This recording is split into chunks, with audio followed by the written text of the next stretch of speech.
This is Chris McDaniels. Like, subscribe to Team W Wrestling on YouTube. Subscribe to my other channel, Word of Chris, and subscribe to this channel, Chris McDaniels. And follow me on Twitter, Instagram, and both my TikToks.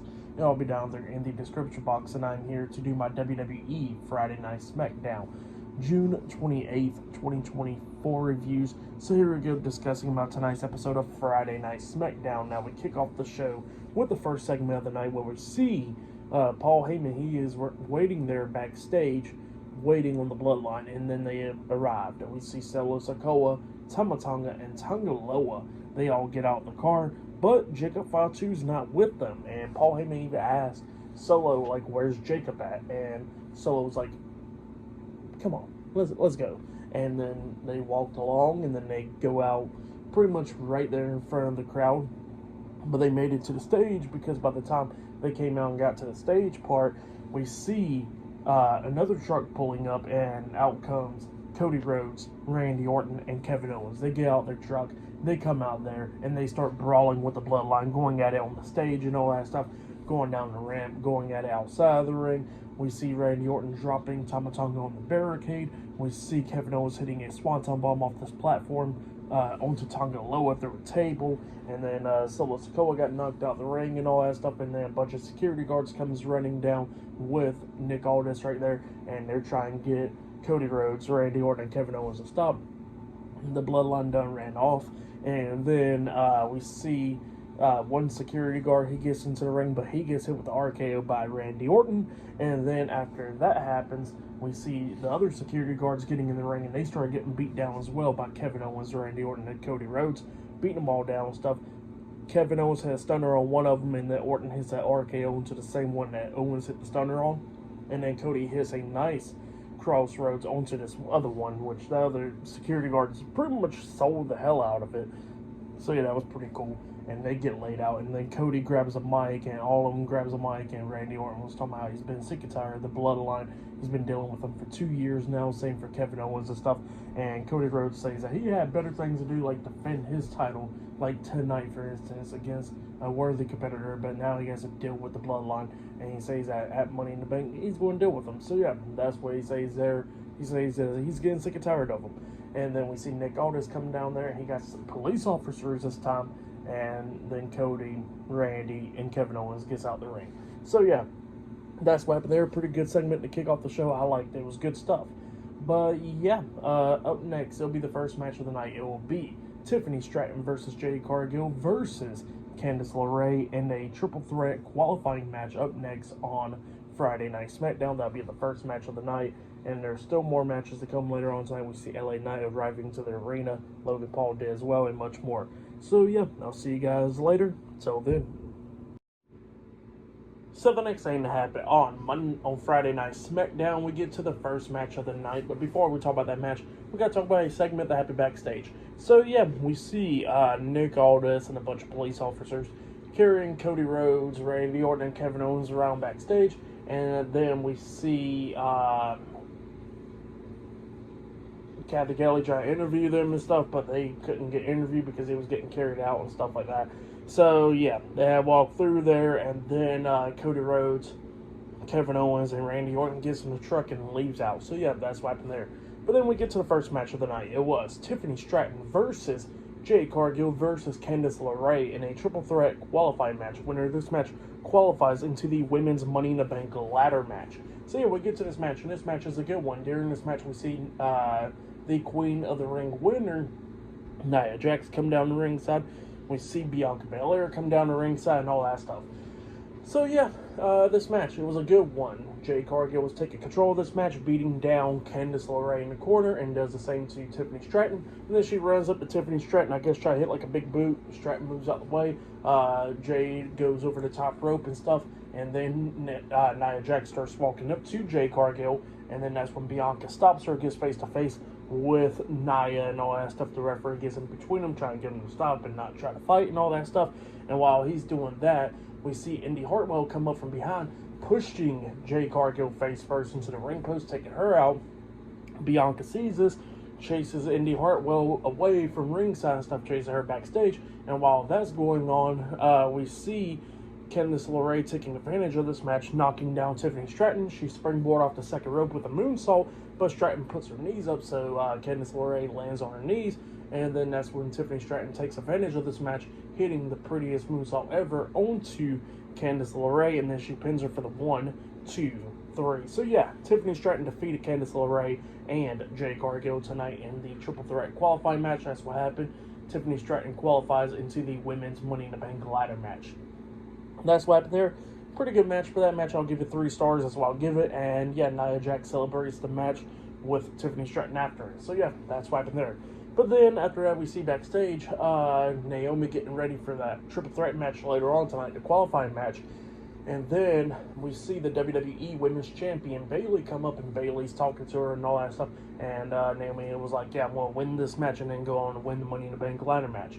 And then Blair Davenport comes up and she says that no one's going to win. She says that she's going to be the one winning the Money in the Bank ladder match and then going and cashing it in on Bayley. So yeah, that's what Blair Davenport says. And then she walks off, and Bayley looks at Naomi and she goes like, I know you got this. So yeah, that's what happened there. Later on tonight, Naomi versus Blair Davenport versus Indy Hartwell in a Triple Threat qualifying match later on tonight on SmackDown. So yeah, I'll see you guys later. Till then.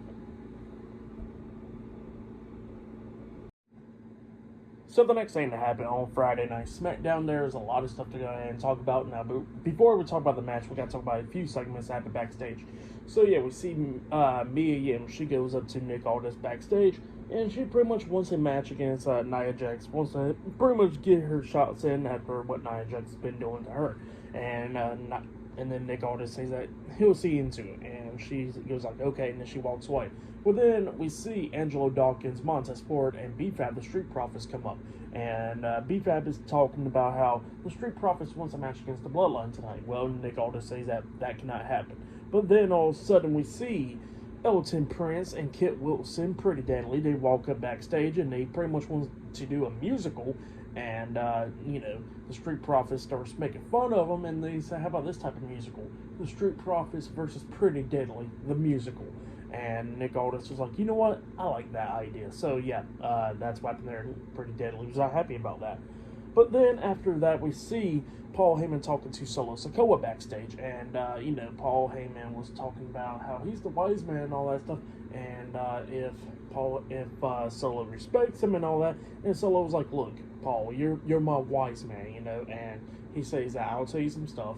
Jacob Fatu is not here because you say he was too dangerous, so I made sure that he's not here tonight. And yeah, that's what he says there. And yeah, that's what happened there. And then after that, we get to the next match of the night. It was the United States Champion Logan Paul versus LA Knight versus Santos Escobar in a Triple Threat qualifying match. So yeah, winner of this match qualifies into the men's Money in the Bank ladder match. Now at ringside we see Tyrese Hildenberg or something like that. I forgot what was his last name, but yeah, he was at ringside for Logan Paul. And then in the crowd we see Jalen Bronson in the crowd. So yeah, we get to this match. And this match, it was a pretty good Triple Threat match. I really liked it. Everybody was beating the hell out of each other.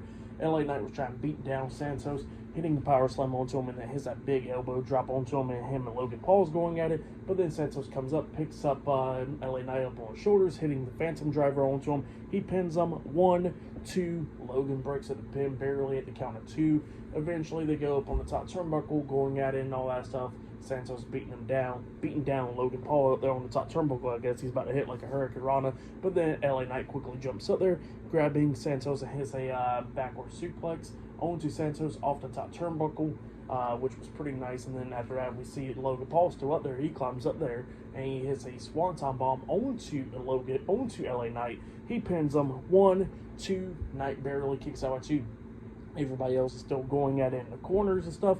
And then LA Knight moves out the way from the double knees from Santos. And then we see LA Knight hit the BFT onto Santos. But then pretty much like during all this stuff, we see Logan telling Tyrese to get some brass knuckles. And Tyrese actually goes and grabs some brass knuckles. But then Jalen Bronson comes up, pretty much getting face to face with them and all that stuff, and then referees trying to make sure that they don't go at it. And then while all that's going on, that's when LA Knight hits the BFT onto Santos. He pins him, But Logan, well, he tries to go for the pin, but Logan Paul quickly grabs him from behind, and then he tries to roll him up for a pin, but LA Knight rolls back through, grabbing the tights, pinning him for the 3 count. So yeah, LA Knight defeated Logan Paul and Santos Escobar tonight in a triple threat match. So LA Knight qualifies into the men's Money in the Bank ladder match. That's what happened there. Great match. But then, after the match ended, we see Tyrese get into the ring, and him and Logan Paul surrounding LA Knight while Tyrese gets the brass knuckles on his hands, and then Jalen gets into the ring, standing side by side with LA Knight with a steel chair, make sure they don't do nothing. But yeah, that's right there. Pretty good stuff for the match and all that stuff. I'll give it 4 stars. That's why I'll give it. It was a good match. So yeah, that's why I'll give that. Pretty good stuff. But then, after that, we see Baron Corbin and Apollo Crews watch all this backstage, and then Carmelo Hayes comes up, and, we see Apollo Crews talking about how he's glad that Santos is not in that match because he deserves that payback and all that stuff. And then Hayes was talking about how he's going to win the Money in the Bank ladder match, and he said that they don't got no bets on Carmelo Hayes winning that Money in the Bank ladder match and all that stuff. So, yeah, that's what happened there. And then after that, they showed a nice tribute package to Sika because he sadly passed away a few days ago. So it was pretty cool that they showed a tribute package to him. But yeah, good stuff. But up next, it'll be Blair Davenport versus Naomi versus Indy Hartwell in a triple threat qualifying match up next on SmackDown. So yeah, I'll see you guys later. Till then. So the next thing to happen on Friday Night SmackDown, we get to the next match of the night. It was Naomi versus Blair Davenport versus Indy Hartwell in a triple threat qualifying match. So yeah, winner of this match qualifies into the women's Money in the Bank ladder match. So yeah, we get to this match. In this match, it was a good one. Everybody was beating the hell out of each other during this match, but then we'll get down to Naomi and Blair Davenport going at it. Naomi knocks Blair down by kicking her upside the head. She tries to hit the split-legged moonsault onto Blair, but Blair moves out of the way. Naomi hits the mat. Well, then that's when Blair grabs Naomi by the arms, about to hit the knee to the face, And then before she can do that, Indy Hartwell grabs her and pulls her out the ring, grabs her, and then slings her face first into the steel steps, taking Blair Davenport out. Well, then after that, Indy Hartwell turns around, then we see Jade Cargill walking down to ringside, and then she's going at it with Indy, running her face first into the ring post, and then throwing her into the ring. Indy's stunned and all that stuff. She stands up, and then Naomi grabs her and pretty much hits that, pretty much the bubble bomb, pretty much, where she got her like in a full Nelson and slams her on her ass, pretty much. Yeah, she does that, and then turns into a pinning combination, pinning Indy for the 1, 2, 3. So yeah, Naomi defeated Indy Hartwell and Blair Davenport tonight in a triple threat qualifying match. That's what happened. Naomi qualifies into the women's Money in the Bank ladder match. That's what happened there. Pretty good match. I'll give that match 3 stars. That's why I'll give it. It was a good one. But yeah, that's what happened there. And up next, we're going to be seeing the Bloodline on SmackDown. Up next, we're going to be seeing them do their thing. Solo Sikoa, Tama Tonga, Tungaloa, possibly Jacob Fatu, and Paul Heyman, and much more. So yeah, it's going to be interesting to see that up next. But yeah, I'll see you guys later. Till the next thing that happens on Friday Night SmackDown. See you guys later. Till then.